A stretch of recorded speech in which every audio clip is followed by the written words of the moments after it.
नमस्कार दोस्तों, आप सभी का स्वागत है। आज हम पढ़ेंगे कक्षा 9 विज्ञान के अंदर हमारा चैप्टर 2 है, क्या हमारे चारों ओर के पदार्थ शुद्ध हैं। तो देखिए, सबसे पहले हम देखेंगे इसमें तत्व। तो देखिए, तत्व पदार्थ का वह मूलतम शुद्धतम रूप है जिसको रासायनिक विधि द्वारा हम अलग नहीं कर सकते, पृथक नहीं कर सकते। और तत्वों को धातु, अधातु और उपधातु में बांटा गया है। आज वर्तमान में प्रकृति में लगभग 118 तत्व की खोज हो चुकी है, यानी कि 118 तत्व विद्यमान है। तो जितने भी अलग अलग तत्व हैं वो रासायनिक स्वरूप उन सबका अलग अलग है, यानी कि आज की तारीख में 118 तत्व मौजूद हैं। जो आवर्त सारणी में हाइड्रोजन से चालू होता है, यानी कि हाइड्रोजन, हीलियम, लिथियम, ये सब तत्व हैं। देखिए, धातु, अधातु और उपधातु में बांटा गया है तत्वों को, यानी कि 3 भागों में बांटा गया है, धातु, अधातु और उपधातु। देखिए, जो धातु होते हैं यानी कि जो मेटल्स होते हैं, जैसे सोना, चांदी, सोडियम, पोटेशियम, लोहा, कैल्शियम, ये सब क्या है, ये सब धातु के उदाहरण है। सोने का जो प्रतीक है Au यानी कि ओरम, सिल्वर का Ag है, सोडियम का Na है, आयरन यानी कि लोहे का Fe है और पोटेशियम का K है। तो ये इनके प्रतीक चिन्ह है, यानी कि इन तत्वों को। अब देखिए, धातु के क्या क्या गुणधर्म है, इसको हम देखेंगे। धातुएं चमकीली होती है, जैसे देखिए आप, सोना जो होता है पीला होता है, चांदी जो होती है वो सफ़ेद होती है।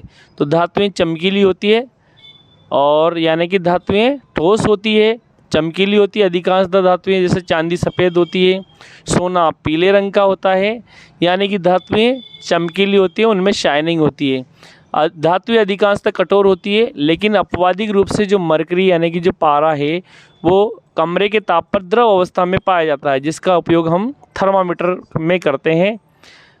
अधिकांश जो धातुएं होती है वो ताप और विद्युत की चालक होती है, यानी कि इनमें करंट प्रवाहित हो सकता है और ऊष्मा भी एक सिरे से दूसरे सिरे तक प्रवाहित होती है। इसीलिए हम बर्तन धातु के बनाते हैं, यानी कि एक सिरे से दूसरे सिरे तक क्या जाती है, ऊष्मा और करंट, यानी कि विद्युत धारा, यानी कि ताप और विद्युत की ये सुचालक होती है धातुएँ।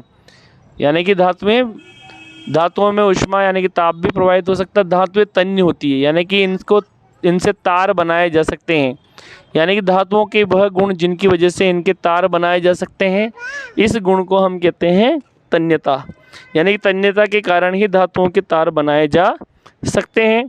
अगला है, धातुएं आघात वर्धनी होती है, यानी कि धातुओं को पीटकर चपटा किया जा सकता है।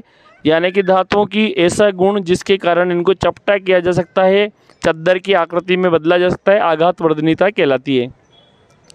यानी कि धातुओं को जब पीटते हैं तो अगला है प्रतिध्वनिकता, यानी कि धातुओं को एक दूसरे पर पटकने पर ये ध्वनि उत्पन्न करती है। जैसा आपने देखा होगा, सिक्का जब नीचे गिरता है तो आवाज़ उत्पन्न करता है। अब हम पढ़ेंगे अधातु के बारे में, यानी कि अधातुओं के गुणधर्म। तो यानी कि अधातु ये विभिन्न रंगों की होती है, जैसे सल्फर पीले रंग का होता है, आयोडीन सफ़ेद रंग का होता है। तो अधातुएं भी विभिन्न रंगों की होती है। ये ताप और विद्युत की कुचालक होती है, यानी कि जो अधातुएं उनमें ऊष्मा और विद्युत प्रवाहित नहीं होता है। लेकिन आपको बता दूं मैं, जो कोयला होता है कार्बन, उसका जो रूप है ग्रेफाइट, वो विद्युत का चालक होता है।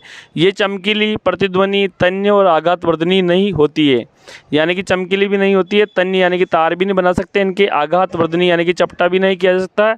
ये इनके गुण हैं। उदाहरण देखिए, हाइड्रोजन, ऑक्सीजन, कार्बन यानी कि कोयला, ब्रोमीन, क्लोरीन, ये सब क्या है, सब अधातु के उदाहरण हैं। ब्रोमीन ऐसी अधातु है जो कमरे के ताप पर द्रव अवस्था में पाई जाती हैं। ये इनके प्रतीक चिन्ह है, हाइड्रोजन, ऑक्सीजन, कार्बन, नाइट्रोजन और आयोडीन। देखिए, जो ब्रोमीन, बहुत ही महत्वपूर्ण प्रश्न है। ब्रोमीन ऐसी अधातु है जो द्रव अवस्था में पाई जाती है। बाकी जो अधिकांशतः जो अधातुएं होती है वो गैसीय अवस्था में या सॉलिड अवस्था में पाई जाती है। जैसे सल्फर है वो ठोस होती है, कार्बन जो कोयला है वो ठोस होता है, ब्रोमीन द्रव अवस्था में पाई जाती है।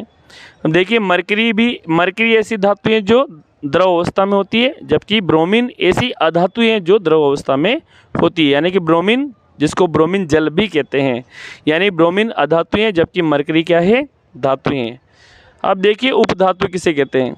तो उपधातु यानी कि मेटलॉइड, यानी कुछ तत्व धातु और अधातु दोनों के गुण रखते हैं, यानी कि कम ताप पर ये अधातु की तरह व्यवहार करते हैं, ताप बढ़ने पर ये धातु के समान व्यवहार करते हैं, इसलिए हम इन्हें उपधातु कहते हैं। जैसे boron, silicon, germanium. Boron, silicon, germanium ये क्या है, ये उपधातु के उदाहरण हैं, यानी कि कम तापमान पर ये कुचालक के समान व्यवहार करती है। विद्युत के कुचालक होते हैं, ऊष्मा के कुचालक होते हैं कम ताप पर। लेकिन जैसे जैसे ताप बढ़ेगा, तापमान बढ़ेगा, तो ये चालक सुचालक की तरह व्यवहार करने लग जाती है। यानी कि इनमें अधातु और धातु दोनों के गुण पाए जाते हैं, इसलिए हम इन्हें उपधातु कहते हैं। तो दोस्तों, धातु, अधातु और उपधातु में अंतर आपको क्लियर हो गया होगा, अंतर साफ हो गया होगा। तो इस तरह से हमने क्या पढ़ा, धातु, अधातु और उपधातुओं में अंतर, यानी कि धातु, अधातु और उपधातु एक दूसरे से किस प्रकार भिन्न है। थैंक्स दोस्तों।